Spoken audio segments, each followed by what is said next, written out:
मेरा अनुभव अगर शेयर करने के लिए श्रीवास्तव जी बोल रहे हैं, हर्षवर्धन जी बोल रहे हैं। मैं बेसिकली महाराष्ट्र के एक छोटे से टाउन जो पुसद करके टाउन है यवतमाल डिस्ट्रिक्ट में, वहां से बिलोंग करता हूँ। मेरे पिताजी जो है वो वहां पे जो स्टेट ट्रांसपोर्ट है वहां पे बस कंडक्टर थे। जो कॉम्पिटिटिव एग्जाम का फिलोसॉफी है ना, वो अच्छे से समझा दिया। मतलब पीएससी का लॉन्ग फॉर्म मैं भी नहीं जानता था कि पीएससी का लॉन्ग फॉर्म ऐसा है। जो क्वालिटीज रिक्वायर्ड है एज अ सिविल सर्वेंट या कॉम्पिटिटिव एग्जाम में, वो बहुत अच्छे तरीके से ऋषि ने बताया है। मैं अपना जो उद्बोधन है वो 2-3 बिंदुओं पे केंद्रित रखूंगा। सबसे पहले तो आप जब कॉम्पिटिटिव एग्जाम के इस महासागर में उतरते हो,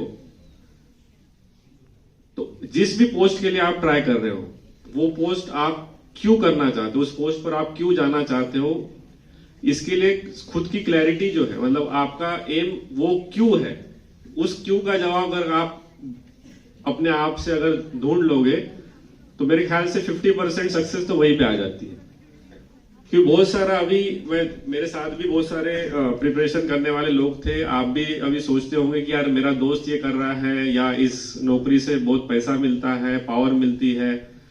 ये बहुत सारे रीजंस हो सकते हैं जिसके लिए लोग कॉम्पिटिटिव एग्जाम्स की प्रिपरेशन शुरू करते हैं। बट आप स्वयं क्यों कॉम्पिटिटिव एग्जाम करना चाहोगे, चाहे वो यूपीएससी हो, एमपीपीएससी हो, एसएससी हो, बहुत सारे क्षेत्र। आज कोई क्षेत्र नहीं रहा कि जहां पे कॉम्पिटिटिव एग्जाम्स नहीं है। इवन प्राइवेट सेक्टर भी आपका जो group discussions and aptitude test रहता है, वो भी एक प्रकार से कॉम्पिटिटिव एग्जाम ही है। कहने का आशय यह है कि जब तक आपको स्वयं को क्लैरिफिकेशन नहीं रहेगा कि आप ये क्यों करना चाहते हो, आप आगे नहीं बढ़ सकते हो। सेकंड, जो भी एग्जाम है उसका सिलेबस जो है वो आपको 100% पता होना चाहिए। ये इसलिए जरूरी है कि मैं एग्जांपल यूपीएससी का दूंगा। आप जब इसका सिलेबस गो थ्रू करोगे तो ऐसा लगता है कि यार everything under the sky is the syllabus. UPSC की खास करके बात कर रहा हूं। मतलब वो ज्योग्राफी से लेके आपका इकोनॉमी, मतलब constitution, political science, international relation, ethics, सब कुछ उसके अंदर है। बट उन्होंने वहां पे सिलेबस नोट डाउन किया है, तो उसका कोई अर्थ होगा।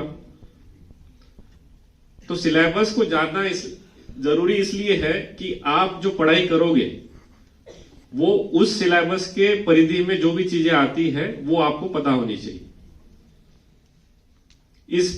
इसके लिए क्या जरूरी है, मैं एग्जांपल देता हूं। आज आपने न्यूज में देखा होगा कि सुप्रीम कोर्ट ने आर्टिकल 370 अपहेल्ड किया है, जो हमने संसद ने एब्रोगेट किया था। आर्टिकल 370 जम्मू कश्मीर पे लागू होता था, वो अपहेल्ड किया है सुप्रीम कोर्ट ने। अब मैं एग्जांपल इस टॉपिक को लेके दे रहा हूं। ऐसे सभी टॉपिक्स को आप अप्लाई कर सकते हो। अब आर्टिकल 370 बहुत सारे लोगों को पता नहीं होगा कि क्या है आर्टिकल 370। तो कोई भी मतलब आप टॉपिक अगर आप पकड़ोगे तो उसकी प्रिपरेशन कैसी की जाती है, उसका आपको थोड़ा मैं मार्गदर्शन दूंगा। आपको डब्ल्यू वाले क्वेश्चन जो पता है किसी भी चीज का, व्हाट, वेयर, व्हाई, व्हेन, ये जो चीजें अपन प्रश्नवाचक पूछते हैं ना उसको, तो उस टॉपिक को जब आप प्रिपेयर करते हैं तो उसके बारे में ये सब कुछ पता होना चाहिए। जैसे आप आर्टिकल 370 एग्जांपल लिए थे। What is article 370, when it was introduce in the constitution, why it was introduce in the constitution, ठीक है, कहां पे, मतलब where it is applied, Kashmir में लागू होता है। तो ये जब तक आप इस प्रश्नवाचक चिन्हों से किसी भी टॉपिक को आप नहीं जानोगे तो वो होलिस्टिकली आपको उस टॉपिक के बारे में नहीं पता होगा। ये जो ट्रिक है ये सभी के लिए अप्लाई होती है। सिलेबस का कोई भी पॉइंट हो, चाहे वो इथिक्स का हो, चाहे ज्योग्राफी का हो, कोई भी हो, या आप एसएससी की प्रिपरेशन कर रहे हो या पीएससी की प्रिपरेशन, कहीं पे भी, लाइफ के भी कोई भी टॉपिक के अंडरस्टैंडिंग में ये लगता है। थर्ड चीज जो एडीएम ऋषि ने बताया था कि क्वालिटीज रिक्वायर्ड फॉर, मतलब competitive exam, patience, strength, continuity, ये तो है ही। इसके अलावा हार्ड वर्क नहीं चाहिए, स्मार्ट वर्क चाहिए। हार्ड वर्क बहुत लोग करते हैं। अगर मैं ग्रेविटी का एग्जांपल दूं, इस एग्जाम का, यूपीएससी के 10 लाख लोग फॉर्म भरते हैं। पूरे देश में लगभग 10 लाख लोग फॉर्म भरते हैं। 5 से 6 लाख लोग प्रीलिम्स देते हैं। उसमें से 10 से 11 हजार लोग मेंस देते हैं। मेंस में से लगभग 2 से 2,500 लोग इंटरव्यू के लिए सिलेक्ट होते हैं। फाइनल लिस्ट 700 से 800 लोगों की बनती है और 180 लोग आईएएस सिलेक्ट होते हैं। और उसमें भी अगर आप कंपटीशन उसमें भी देखा जाए तो 180 लोगों में भी जो टॉप कैडर्स माने जाते हैं, मान के चलिए मध्य प्रदेश हो, राजस्थान हो, महाराष्ट्र हो, कर्नाटक हो या आपका होम कैडर, वो आपकी रैंक अगर टॉप में ही होगी तो ही मिलेगा, नहीं तो आपको कहाँ जाना पड़ता है, हार्ड स्टेट्स में, जैसे नॉर्थ ईस्ट में हो गया या कहीं पे भी हो गया। आईएएस तो बन गए पर उसमें भी कंपटीशन है। तो कंपटीशन की जो ग्रेविटी मैं बता रहा हूं, इसके लिए अगर आपको टॉप में आना है तो सिर्फ ना केवल टॉप में आना है, टॉप में भी टॉप में आना है, ठीक है।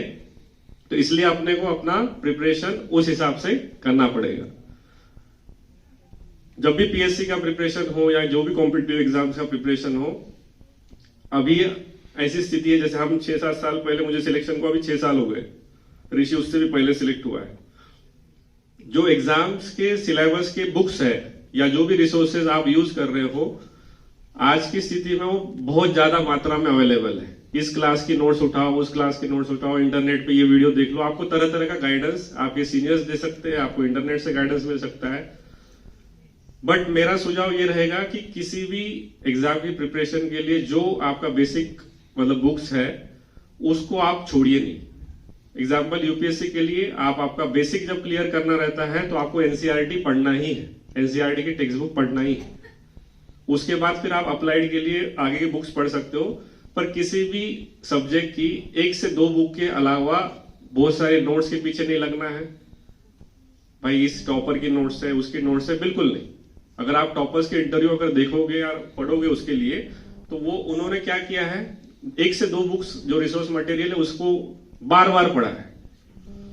रिवीजन इस कॉम्पिटिटिव एग्जाम की सक्सेस का एक इंपॉर्टेंट की है। क्यों? आप मान के चलिए कि सोमवार से शुक्रवार तक आपने कोई सिलेबस पढ़ा, सैटरडे संडे अगर उसको रिवाइज नहीं किया, अब आप, मैं एज ए डॉक्टर भी बताता हूं कि आपका माइंड का जो रिटेंशन पावर है वो 1 हफ्ते बाद आप लगभग उसका 80% भूल जाते हो। याद कब रहेगा? जब आप आज का टॉपिक अगर हो सके तो उसको रात में ही, जब आप सोने से पहले एक बार उसको रिवाइज कर लो, मन के मन में ही कर लो कि आज हमने सुबह से लेके शाम तक इतना इतना पढ़ा, 10-15 मिनट में हमने क्या क्या पढ़ा। अगर आप उसको रिवाइज कर लोगे तो लॉन्ग टर्म मेमोरी में जाएगा। उसी तरह सप्ताह भर में 5 दिन आपने जो पढ़ा वो सैटरडे संडे थोड़ा बहुत रिवाइज कर लो। संडे को अपने लिए फ्री टाइम छोड़ो, एंजॉय करो, कुछ भी आपको मूवी देखना है, घर वालों के साथ टाइम बिताना है, जो भी करना है, that time is also required. तो रिवीजन इज ऑल्सो की। एक और मैं बताना चाहूंगा कि कॉम्पिटिटिव एग्जाम्स सिर्फ एग्जाम के लिए मत पढ़िए। यूपीएससी और एमपीपीएससी के जो सिलेबस है, अगर आप सिलेबस देखोगे उससे पढ़ने से आप एक मतलब all round knowledgeable person of the society बनने के लिए उसमें बन जाते हो। उससे मतलब आपको कोई भी व्यक्ति, किसी, मान लो आप बैंक में गए और आपको थोड़ा बहुत इकोनॉमी के बारे में पता है, इंटरेस्ट रेट है, रेपो रेट है, जो भी है, आपको बैंक का कैशियर या बैंक के मैनेजर जो है वो आपको बुद्धू नहीं बना पाएंगे, सर आपको इतना इंटरेस्ट देना पड़ेगा। सिमिलरली आप अगर कोई गवर्नमेंट ऑफिस में जाते हो तो आपको थोड़ा बहुत कॉन्स्टिट्यूशन का ज्ञान अगर रहेगा तो आपको आगे वाला अधिकारी आपके फंडामेंटल राइट्स के बारे में मतलब ये नहीं कर पाएगा, बुद्धू नहीं बना पाएगा। तो खुद के नॉलेज के इंप्रूवमेंट के लिए अगर पढ़ोगे तो ज्यादा सक्सेसफुल होगे, rather than just reading for exam point of view और करियर पॉइंट ऑफ व्यू। इसके अलावा बहुत सारे पॉइंट्स है, मेरे ख्याल से बहुत सारी क्वेरीज आपके मन में होगी। तो हम दोनों अभी बैठे हैं, जेलर साहब भी बैठे हैं, तो संक्षिप्त में आपकी क्वेरीज पूछिएगा क्योंकि हमें अभी मीटिंग्स भी अटेंड करना है। तो अगर कोई क्वेरीज ना हो तो फिर क्वेरीज है लेना, क्वेरीज लेना। मेरा अनुभव अगर शेयर करने के लिए श्रीवास्तव जी बोल रहे हैं, हर्षवर्धन जी बोल रहे हैं, मैं बेसिकली महाराष्ट्र के एक छोटे से टाउन जो पुसद करके टाउन है यवतमाल डिस्ट्रिक्ट में, वहां से बिलोंग करता हूँ।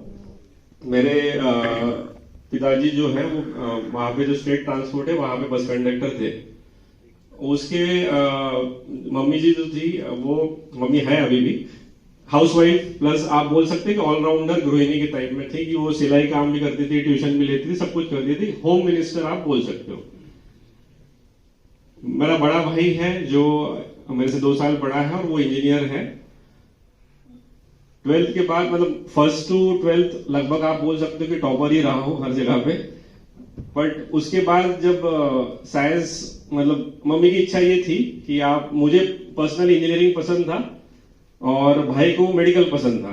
बट चूंकि वो इंजीनियर बन गया तो मम्मी की इच्छा थी कि भाई आप डॉक्टरी करो, घर में एक डॉक्टर होना चाहिए।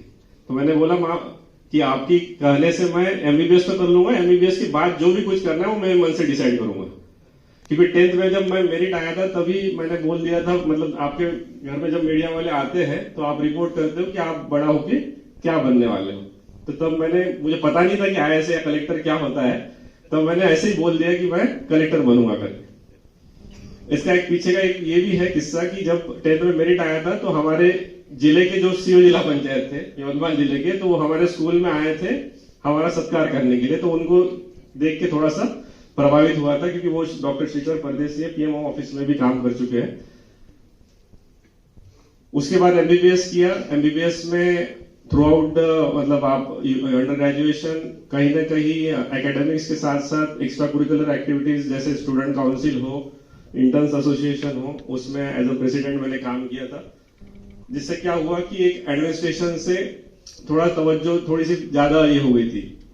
तो ऐसा लगा कि छोटे लेवल पर एडमिनिस्ट्रेशन में काम करने से अच्छा है कि चलो भाई बड़े लेवल पे काम करते हैं। तो यूपीएससी की तैयारी इंटर्नशिप खत्म होने के बाद स्टार्ट किया। साल 2013 की बात है। 2013 में जस्ट आफ्टर इंटर्नशिप 2 मंथ्स का प्रिपरेशन के साथ प्रीलिम्स की एग्जाम दी थी मई में। सिर्फ 2 मार्क्स से प्रीलिम्स रह गई थी उस साल। चूंकि प्रिपरेशन इतनी अच्छे से नहीं किया गया था तो मैंने सोचा कि कुछ नहीं, हम दिल्ली में जाके प्रिपरेशन करते हैं। उसके लिए अब चूंकि घर की परिस्थिति अच्छी नहीं थी इसलिए 4-5 महीने हमने जॉब किया एज ए मेडिकल ऑफिसर वहीं पे महाराष्ट्र में। थोड़ा बहुत जो पैसा इकट्ठा किया उसको लेके हम चले गए दिल्ली। जैसे कि श्रीवास्तव जी ने बताया कि Delhi is a hub for UPSC. वहां पे प्रिपरेशन स्टार्ट किया। 2014 की बात है। 1 साल अच्छे से प्रिपरेशन किया, इंटरव्यू तक पहुंच गया। फर्स्ट अटेम्प्ट ही बोल सकते हो आप, वैसे देखा जाए तो सेकंड अटेम्प्ट में इंटरव्यू तक पहुंचा बट फाइनल लिस्ट पे नाम नहीं था। Same cycle repeated again, same result, 5-6 marks से फाइनल लिस्ट से नाम रह गया। बट आखिरी अटेम्प्ट जो था मतलब 2016 में जब सिलेक्शन हुआ तो ऐसा सिलेक्शन हुआ कि डायरेक्ट कोई दूसरी सर्विस नहीं, सीधा जो सबसे अच्छी सर्विस है यूपीएससी की उसमें सिलेक्शन हुआ। पूरे देश में 280 रैंक आई थी। जैसा अभी ऋषि किस्सा बता रहा था ना कि रिजल्ट जनरली यूपीएससी या एमपीपीएससी का ऐसा नहीं रहता कि डेट फिक्स है कि इस दिन को ये आता है रिजल्ट आता है।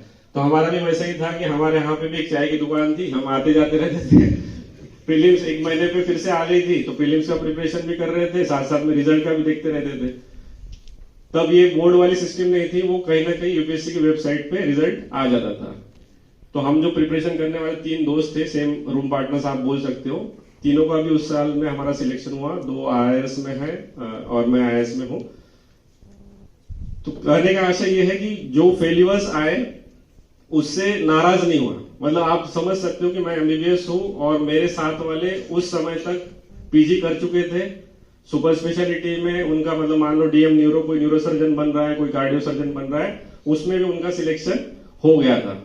अगर मैं कंपेयर करता, क्योंकि मेरे पास कुछ भी नहीं था, अगर देखा जाए तो एज एमबीबीएस डॉक्टर मेरे पास कुछ भी नहीं है। वो लोग सुपर स्पेशलिटी में लाखों में कमा रहे हैं और एज एमबीबीएस में अगर प्रैक्टिस भी करूंगा तो कितना कमाऊंगा, 50-60 हजार। अगर मैं कंपेयर करता तो मैं पीछे चले जाता। तो कभी भी आप अपने प्रिपरेशन के समय में खुद को दूसरों के साथ कंपेयर मत कीजिए कि मेरा दोस्त ये कर रहा है, जैसे बोल रहे हैं ना काका का लड़का ये कर रहा है, चाचा का लड़का ये कर रहा है। बिल्कुल नहीं। आपने अगर कुछ ठाना है तो उस पर फोकस रहिए, आखिरी दम तक उसमें जितना हो सके अपने को झोंक के जितना हासिल कर सकते हासिल करिए। बट एक और सजेशन ये है कि बहुत बार ऐसा होता है कि ओवर कॉन्फिडेंस हमने मतलब आ जाता है कि यार एग्जाम तो निकाल लेंगे, कोई नहीं। यूपीएससी और एमपीपीएससी या कोई भी स्टेट सर्विसेज की एग्जाम हो या यूनियन पब्लिक सर्विस कमीशन की एग्जाम हो, इसमें अपने करियर का बैकअप रखना एक इंपॉर्टेंट पहलू है। करियर का बैकअप इस समय मतलब ऐसा हो सकता है कि मान के चलिए कोई डॉक्टर है या मेरे जैसा कोई या कोई इंजीनियर है, कुछ भी बैकअप हो सकता है, टीचिंग माध्यम हो सकता है, कोई एसएससी के एग्जाम निकाल के वो नौकरी करते करते यूपीएससी की प्रिपरेशन कर सकता है, कोई एसबीआई पीओ की एग्जाम कर सकता है। जब अपना करियर का एक बैकअप हो जाता है तो एक अपने आप कॉन्फिडेंस अलग आता है कि क्योंकि अपन कमाने लग जाते हैं, बाकी एक्सपीरियंस जो मतलब जॉब में एक्सपीरियंस आता है वो भी आपको सर्विसेज में काम आता है, आपके इंटरव्यू में काम आता है। क्योंकि इंटरव्यू बोर्ड में अभी बताएंगे भी, बहुत सारे ऐसे मतलब पैनलिस्ट रहते हैं कि आपने इतने साल तक रिपीटेड अटेम्प्ट दिए, आपने कुछ करियर के लिए कुछ क्यों नहीं किया, आपने अपना बैकअप क्यों नहीं रखा। इससे भी थोड़ा सा एक निगेटिव जा सकता है इंटरव्यू बोर्ड के सामने। तो कहीं ना कहीं चाहे वो सिंपल से सिंपल बैकग्राउंड हो, अगर आपको पूछ लिया कि आप एज अ इंडिपेंडेंट पर्सन अपने फैमिली के सिवाय कैसे आप मतलब अपना पालन पोषण कर रहे हो इतने सालों तक, तो कुछ ना कुछ अपना बैकअप जरूर रखिए। इसी शब्दों के साथ मेरा पूरा विश्वास है कि आप सभी लोग अपने अपने जीवन में बहुत अच्छे अच्छे पोस्ट पे काम करेंगे। ऑल द बेस्ट सभी को। अगले गेस्ट